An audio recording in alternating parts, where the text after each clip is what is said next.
Hello everybody and welcome to the Daily Splatt. Today is our 20th and final video previewing the 2012-2013 English Premier League season. Today we are going to be talking about the last team alphabetically, Wigan Athletics. So here we go. Wigan survived yet another season in the Premier League last year, finishing 7 points clear of the drop zone in 15th position on 43 points. This mostly thanks to a late season surge which saw them rocket out of the relegation places and into safety with one match remaining. They achieved this by beating Blackburn 1-0 in their penultimate game, not only keeping themselves up but relegating Rovers. So Wigan taking only 37 games to ensure survival, as opposed to the 38 games of the season before. Wigan's continued survival in the league is remarkable, and they now head into their 8th season as a Premier League team. And, of course, this being their only stint in the top flight, remain the only team to have never been relegated from the top flight. Try as they might for the majority of the season. That late season run saw Wigan basically just do what they normally do, basically, except, of course, this time around they got victories over the likes of Manchester United and Arsenal. Finally starting to take points off the big teams is something they've been able to do in the last couple of years, and they'll be needing to do that again to stay up. Coincidentally, I think Wigan are going to stay up, and I think they might even stay up a little more comfortably than they did last season. Now, don't get me wrong, they are going to be one of the main contenders for relegation. They have a small squad, a fair few players who aren't all that familiar with the Premier League, or at least just aren't considered all that good, really. But they do have Roberto Martinez. Oh, is it? I'm never sure how to say his name. Is it Martinez or Martinez? I'm going to go with Martinez anyway.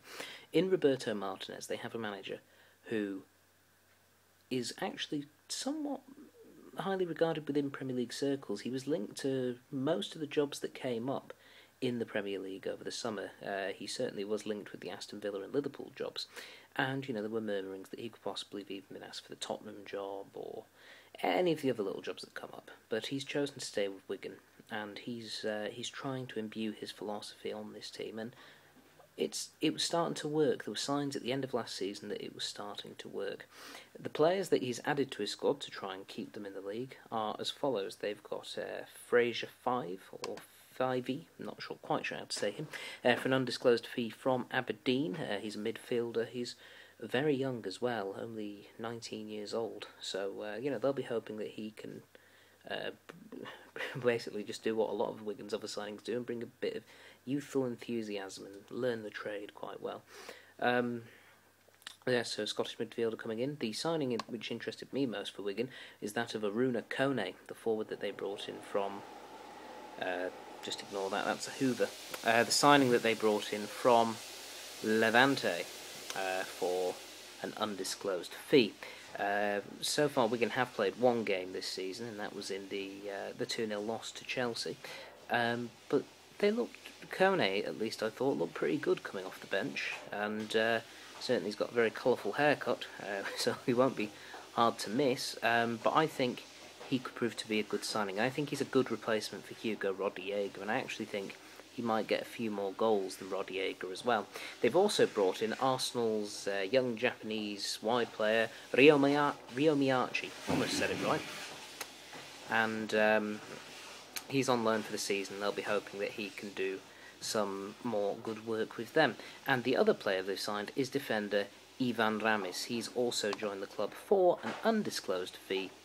He has joined from Mallorca, so certainly a very sort of Spanish influence coming into this team. However, they didn't play all that well against Chelsea. They were undone pretty early on, thanks to goals from Ivanovic and Lampard, although admittedly Lampard's was from the penalty spot. As the game went on, they got a bit better, but never really threatened until Kone came on, at least. And also, worryingly for them, they have lost some fairly big players. We mentioned Hugo Rodallega before. He's gone for free to join Fulham, so that's going to be a bit of a shame because he's been a relatively decent performer for Wigan.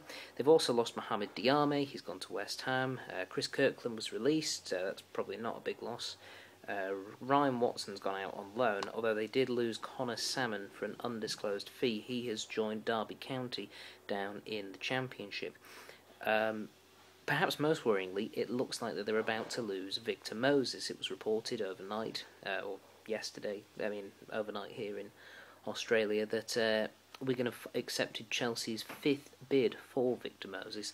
Approximately £9 to £10 million is what they're going to receive for the player they signed from Crystal Palace a couple of years ago. I think losing Victor Moses would be a big blow for this side, and certainly I think that would probably push Wigan closer to the relegation zone, a little bit further than they would be if they did have Moses. I do think he became a very important player for them last season. But even if he goes, I think this group of Wigan players should stay up. I mean, obviously Miachi's coming in, he'll probably take Moses' spot on the wing, and certainly, looks a decent player with good technical skill. Ali Al-Habsi in nets is proven to be a pretty damn good keeper, actually, and I think he's going to be busy, but I think he can do a job for them. There are still good players there. The likes of James McCarthy, I think, remains a good player. Gary Caldwell, the club captain, continues to play well. And I'm a big fan of Ben Watson. I think he's coming along quite nicely for them as well. It's just a question of trying to get more out of their forwards, not just Kone, who's come in, but you've got Franco De Santo, who has really failed to achieve, as has Mauro Baselli, but they'll both have big chances this season. And, of course, Sean Maloney, who they've... the Scottish midfielder, sort of attacking midfielder they've got, I think he's going to have a relatively good season. I think he might be key in keeping them up. And of course they've got Maynor Figueroa, who I think is actually a pretty decent fullback for them. So, look, I think they'll stay up. I think they haven't got a particularly big squad. They have got Jean Beausejour. I forgot he signed halfway through last season. I think he's a pretty handy player as well. Whilst they haven't got a massive squad, and they haven't got the best players in that squad, I think they've got enough in the team that they currently have, enough grit in that team to stay up. Just though, I know. I just said before I got them coming 13th. I think it might be now that Moses is probably going a little bit of a closer run thing. I'll stick with the 13th. I mean, I can't go changing around placings now. That's where I put them a couple of weeks ago, and they could do it. I certainly don't think this is going to be a side that breaks into the top half of the table, but I don't think they're not one of my 3 favourites to go down. So there you go. All right. Well, the season has started. I might do a video in a couple of days, summing up thoughts on the season so far, probably after this weekend's fixtures. Of course, big round of fixtures coming up. I might do a little bit of a reaction to the first 2 rounds, maybe Monday, Tuesday, sometime around then. But anyway, that is all for today. Thank you very much for watching this series, and make sure you stay tuned to the Daily Splat. Not sure what I'll be moving on to next.